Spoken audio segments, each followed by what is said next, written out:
qu'une caméra, c'est comme un PC, c'est comme tout périphérique, hein. Il y a des mises à jour de sécurité, des mises à jour fonctionnelles.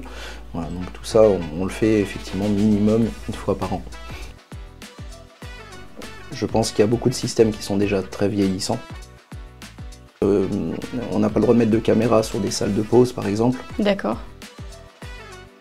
Bonjour et bienvenue sur un nouvel épisode du podcast L'humain à cœur du digital. Aujourd'hui, nous avons avec nous Anthony. Salut Anthony. Salut Marine. Tu vas bien? Très bien, et toi? Super, merci.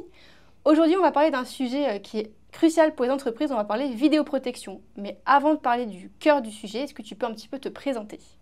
Ben oui, donc moi Anthony Matré, moi je suis chez OCI depuis maintenant plus de 10 ans et donc ça fait 1 an et demi que je fais de la vidéoprotection pour les clients OCI aujourd'hui. Donc je m'occupe de toute l'offre, que ce soit aussi au niveau commercial qu'au niveau technique. Voilà, donc aujourd'hui on a une très belle offre qu'on propose à nos clients avec toutes les particularités qu'ils peuvent avoir. Donc tu es le spécialiste de la vidéoprotection? On peut dire ça comme ça. On peut dire ça comme ça? Ok, super. Pour commencer, déjà, est-ce que tu peux nous recontextualiser la vidéoprotection, c'est quoi finalement? La vidéoprotection, c'est un système qui va permettre d'enregistrer des images et ces images, elles vont avoir pour but de protéger les biens et les personnes. Voilà, c'est vraiment on va dire la phrase globale sur la vidéoprotection. Ok, et souvent on parle de vidéosurveillance, vidéoprotection. Est-ce qu'il y a une différence entre ces deux termes ou pas du tout? Alors oui, il y a une différence. Après, c'est une différence, on va dire, contextuelle. Aujourd'hui, tout ce qui est vidéoprotection, on parlera plutôt de lieux publics. Donc aussi bien les communes, aussi bien tout ce qui est les gares, les aéroports, ce genre d'espace où il y a du public non identifié. Et par contre, en vidéosurveillance, là, on sera plus sur des lieux privés, aussi bien professionnels que personnels. Voilà. Ok, super, merci beaucoup d'avoir clarifié ça. On entend aussi dans la partie vidéoprotection, on parle souvent de caméra intelligente. Est-ce que tu peux nous en dire un petit peu plus sur ces termes-là? Qu'est-ce que c'est finalement une caméra intelligente? Oui, alors donc caméra intelligente, effectivement, ça arrivait il y a quelques années maintenant. Et ça a eu un gros boom grâce aux JO principalement. D'accord. Ce qu'on entend par caméra intelligente, c'est une caméra qui va enregistrer des images, mais aussi les analyser par derrière.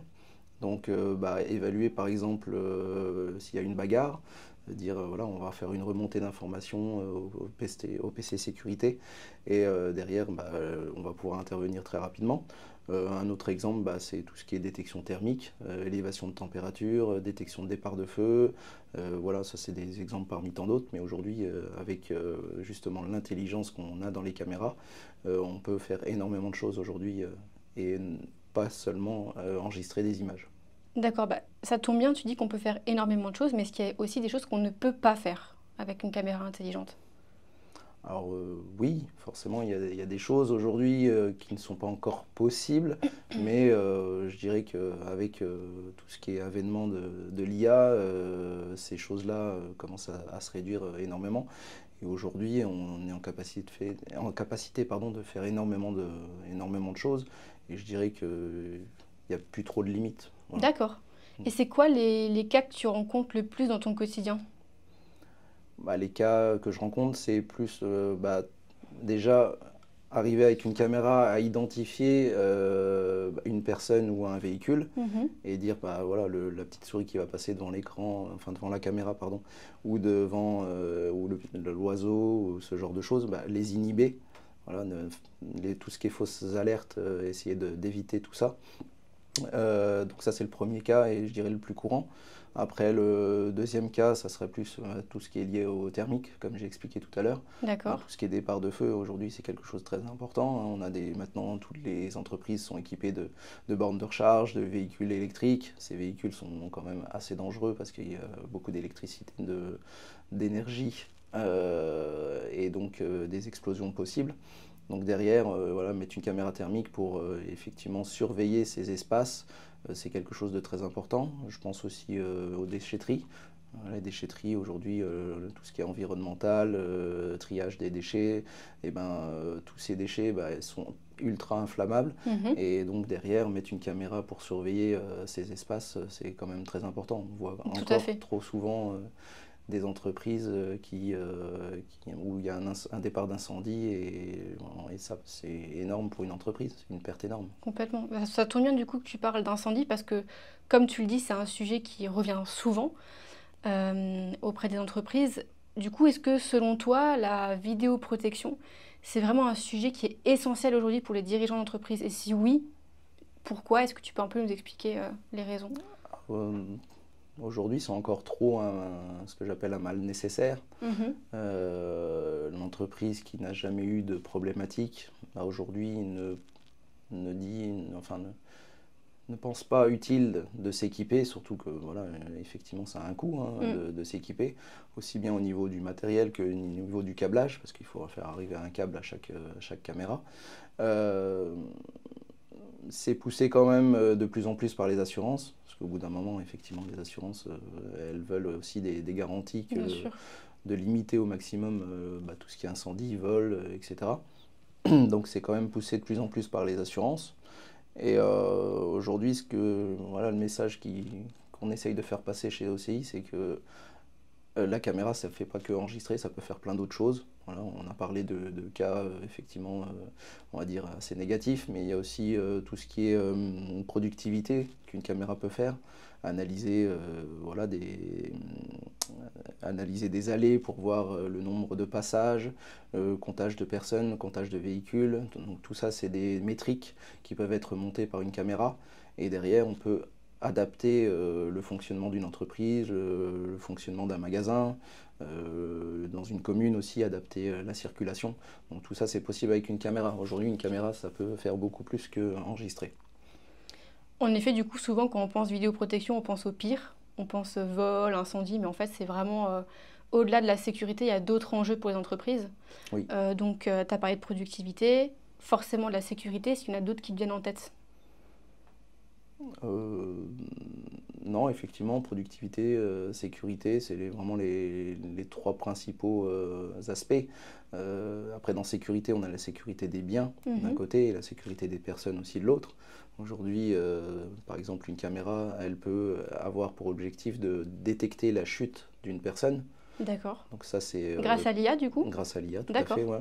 Et donc, dans les chambres d'hôpitaux, on peut mettre une caméra et avoir une alerte qui remonte sur le PC infirmière et donc la centralisation et se dire voilà effectivement aujourd'hui c'est quand même un gros sujet le fait de manquer d'infirmiers et d'infirmières.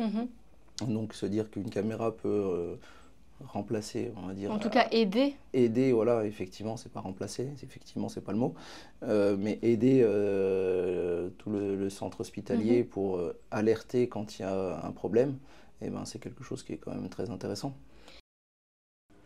Si vous êtes encore là, c'est que le sujet de la vidéoprotection, ça vous plaît. Alors prenez un petit moment pour nous laisser un commentaire, poser vos questions ou faire vos retours sur l'épisode. Ça nous aide énormément à faire évoluer le podcast pour qu'il reste en phase avec vos enjeux, mais aussi pour vous proposer des sujets qui vous intéressent vraiment. Alors encore merci d'être là, et moi je vous laisse avec la suite de l'épisode. Et est-ce que selon toi c'est un sujet qui s'adresse plutôt... Enfin, est-ce que c'est un sujet qui s'adresse uniquement aux grosses entreprises ou pas que justement? Ou est-ce que justement c'est trop souvent laissé de côté un peu sous le tapis pour les petites entreprises ou les PME ou pas forcément?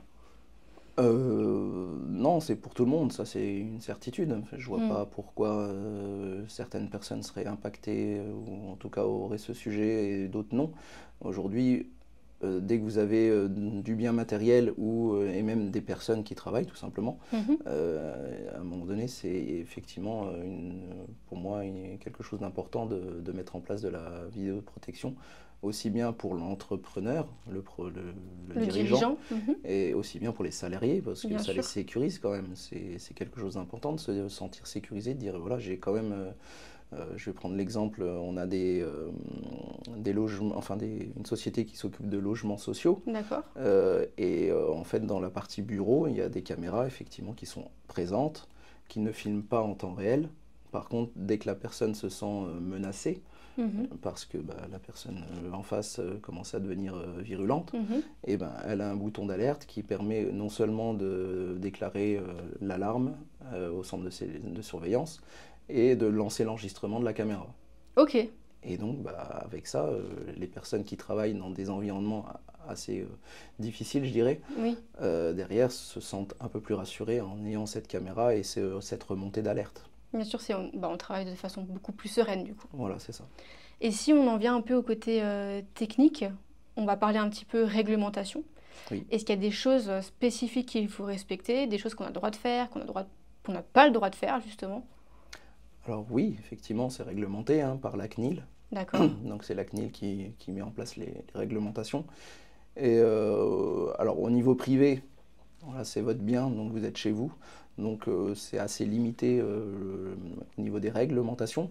Donc tout ce qui est enregistrement, on n'a pas le droit de mettre de caméra sur des salles de pause par exemple. d'accord. Voilà, parce que ça peut servir potentiellement de, de moyen contre le salarié pour dire voilà, cette personne-là est restée 3 heures en pause au lieu de travailler, ce genre de choses. Mhm, Donc voilà, tous ces endroits-là sont prohibés, donc tout ce qui est terrasse, lieu de pause en fait, mhm. tout simplement.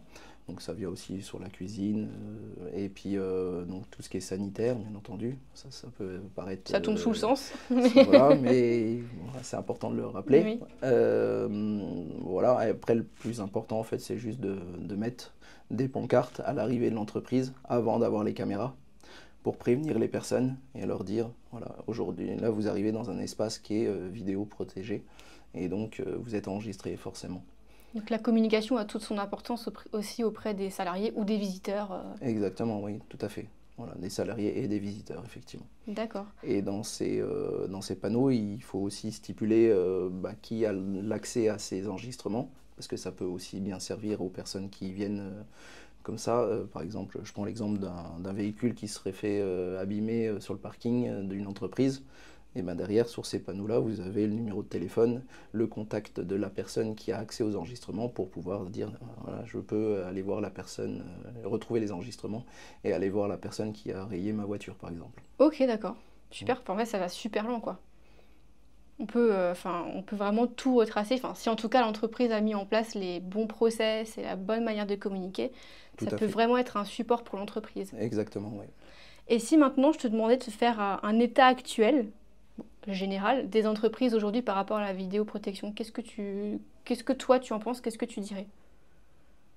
Je dirais qu'il y a globalement beaucoup d'entreprises qui ont un système en place, D'accord. Ce qui est positif. ce qui est déjà positif, Mhm. effectivement.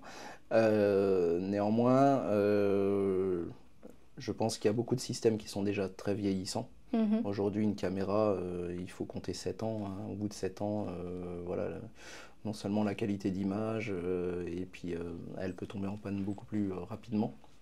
Donc au-delà de 7 ans, il est quand même intéressant de se poser la question pour changer. Le plus important, c'est le serveur, bien entendu. Votre serveur qui a plus de 7 ans, effectivement, là, il est important de le changer parce que Mhm. c'est la mémoire de votre système. Donc si on perd le serveur, on perd tous les enregistrements. Donc ça, Ok. c'est hyper important. Et on perd aussi les images.